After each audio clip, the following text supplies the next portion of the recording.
go. It's about as packed as a grid can get here at Silverstone. Minis as far as the eye can see, stretching out behind me. Right up front in the F56s, we have got Lawrence Davey and we've also got Lee Patterson. It is over to you. Thanks very much, Michelle. So, Lee Patterson and Lawrence Davey sharing the front row of the grid from Charlie Butler-Henderson and Chris Smith. This then how they line up in full, with Patterson and Davey from Butler-Henderson Smith. Then William Phillips and Rob Smith on row 3, Harry Volkard and David Grady. Ben Spallock completing the top 10 of the JCW runners. Neil Newstead and Hamish Brandon to the 4, clear of Urkel Lindstedt and Alan Taylor. Then Ricky Page at the front of the Cooper class from Henry Neal, then Nathan Harrison and Max Bladen. Cooper class cars can always be relied upon for some pretty frantic dicing, as the 5-second board shown to the drivers. The red lights on the gantry about to flash out, which they do now, and away we go. As the field charged towards Copse for the first time. Will it be the blue car of Davey, the bright red car of Patterson who takes the advantage? It is Lee Patterson around the outside of Lawrence Davey as they head through the right-hander. Meanwhile, Henry Neal's had an excellent start in the yellow Cooper class car. He challenges Ricky Page through Copse but flicks it sideways. So it's Page who leads the Cooper class cars as Patterson carries a lot of speed into Beckett's. Maybe a little bit too much. The rear of the car begins to turn on him and around goes Lee Patterson. The race leader spins it away within metres of the start.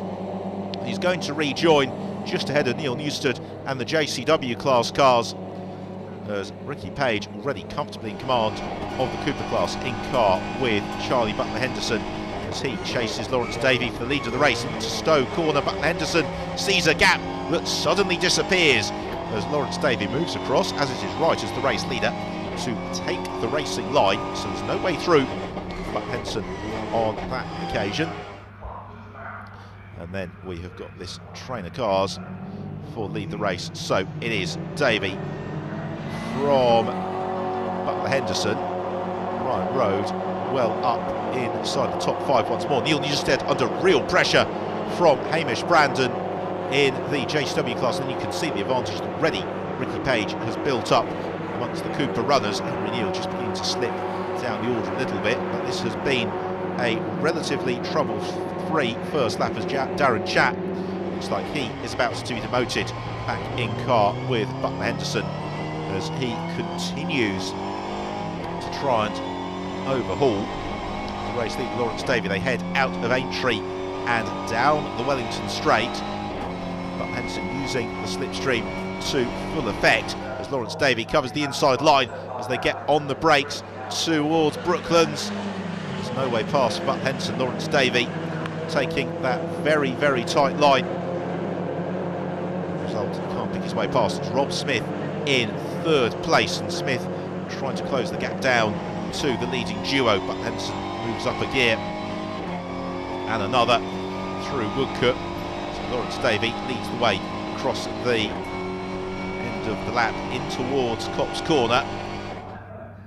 Such a tight, fast turn, Copse. Then it's Ryan Road in fourth, then the gap back to David Grady in fifth, and then the next group of cars picking their way along around the corner. Nick Forster in the thick of the action. He's got Luke Reed just behind him. This is another look at how it all went wrong on the first lap for Lee Patterson. Maximum commitment into Maggots, carrying it through to Beckett's. Already you can see the slight corrections as the weight transfer in the car gets away from Patterson. By this point, it's not retrievable. Round goes Lee. The question is really how far he can recover. There's a replay in car with Chris Smith. It's William Phillips just heading past him, and Phillips going very sideways as well. And Smith having to take evasive action through the gravel trap. This is one of the big frustrations of being a racing driver, is when a car around you makes the mistake and your race gets compromised, as you have to avoid their accident. Problem with it happening at Beckett's on lap 1 is that you then lose all that ground down the hanger straight for the first time. Here is the fight for the JCW class lead. What the battle it is, because we've got Neil Newstead just ahead with the mud-splattered Hamish Brandon, with Urkel Lindstedt very, very close attention.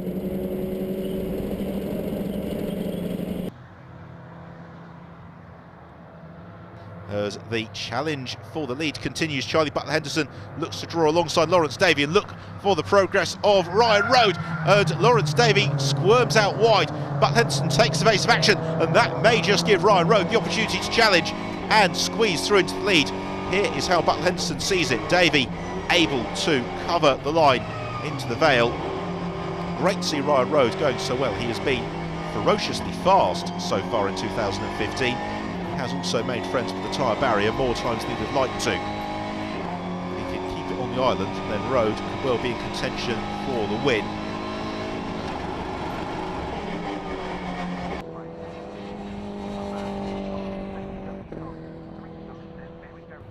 What about the JCW battle? Well, it's as we were, which means Newstead from Brandon and Linstead, but very, very close as Hamish Brandon makes the mistake coming into Chapel Curve, and the Finnish driver Erkka Linstead able to move past Brandon. For Hamish Brandon, that mistake will be magnified for the long, long run down the hanger straight in towards Stowe Corner. They head around the right-hander at Stowe. Linstead just balancing the car on the suspension, as it would appear as if we've got a tyre change underway. That is Darren Chapp, and it's his front left tyre that needs replacement. So Chapp will lose a little bit of time from that, but will, I'm sure, get back out into the race. Here is our Cooper class leader, Ricky Page, and he is being chased down by Nathan Harrison. So Harrison bridging that gap very effectively. Then we've got the next group of cars swooping through. A little bit of a break in the air to Henry Neal, and the next train in the Cooper class is Adam Davey, who's next along. He's got Max Lever just behind him as they head out of Copse. This is the fight for third place. It's Mark Wakefield who's just ahead of Max Bladen. Wakefield, the dark number 18 car. Bladen, the red car with the Union flag roof. What can Harrison do about Ricky Page's advantage?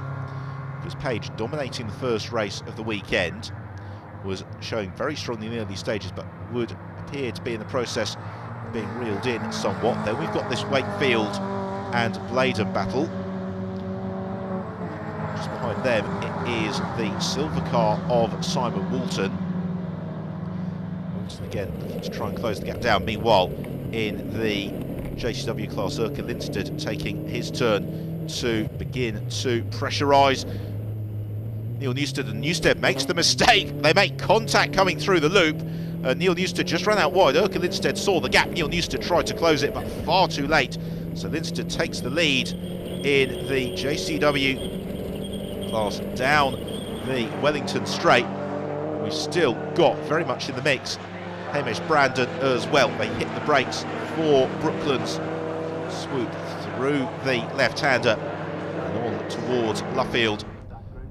Great race this. All three classes have got really close battles for the lead as Lawrence Davey continues to come under sustained pressure from Ryan Rode, with Charlie Butler-Henderson very much in the mix before we've got a little bit of a break back to Harry Volkard in car with Butler-Henderson as he propels out of Chapel Curve. What is Ryan Rode going to do? Rode looks to the outside, pulls out of the toe of Lawrence Davey. Now, has he been able to draw alongside early enough to claim the racing line for Stowe? Davey brakes as late as he dares. The car squirms on the tyres, and Lawrence Davey just about holds on to the lead as they head down into the Vale. But hence what he would really like to see is the two cars in front getting involved in a bit more of an intense battle, slow themselves down as Ryan Rode sees a gap to the inside of that club corner and takes the lead. Lawrence Davey immediately looks to fight back, but that was a beautiful pass from Rode, catching Davey completely by surprise.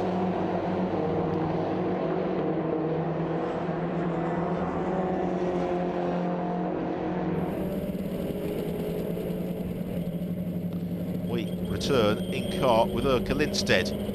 What Linstead can see in front of him isn't what concerns us, it's what's going on behind that may be more important, as here comes Neil Newstead to the inside at Copse Corner. So Neil Newstead reclaims the advantage, a little bit of a tap almost. Linstead's got to be careful here to obey the track limit regulations as well. And Hamish Brandon still part of this scrap. Kevin O'Connor in the blue car also still very much in the mix to pick up the pieces if it all goes wrong amongst these JCW class leaders. So out of Chapel Curve and onto Hanger Straight once more. Meanwhile, in the Cooper class, Ricky Page has been reeled in by Nathan Harrison. So now it's Harrison, looks to the outside of Page as the pair of them stick to the inside line and then around Luffield. Ricky Page looks to just pick up the throttle. Harrison, if he sits in his slipstream, will be able just to let Page do all the hard work, do all the running. There are so many passing places here on the Silverstone Grand Prix circuit. There's no need for urgency early on. Max Bladen then up into third, clear of Mark Wakefield. Simon Walton there fifth in the Cooper class, and that quintet a long, long way clear of the rest of the runners in the class. But we're still going to have to try and squeeze 5 drivers into 3 places on the rostrum. And of course, for Bladen and Wakefield, they want that 3rd place in the class, but there's also the carrot that if they work together, they might just be able to reel in Ricky Page and Nathan Harrison, and the pair of them start dicing. So down the Hanger Straight they come. Ricky Page punching the hole in the air. Nathan Harrison just moves out to the outside, looking to try and gain the place. Will he squeeze through into Stowe? Indeed he does. Harrison takes the Cooper class lead. We're going for a break. Join us in a couple of moments' time.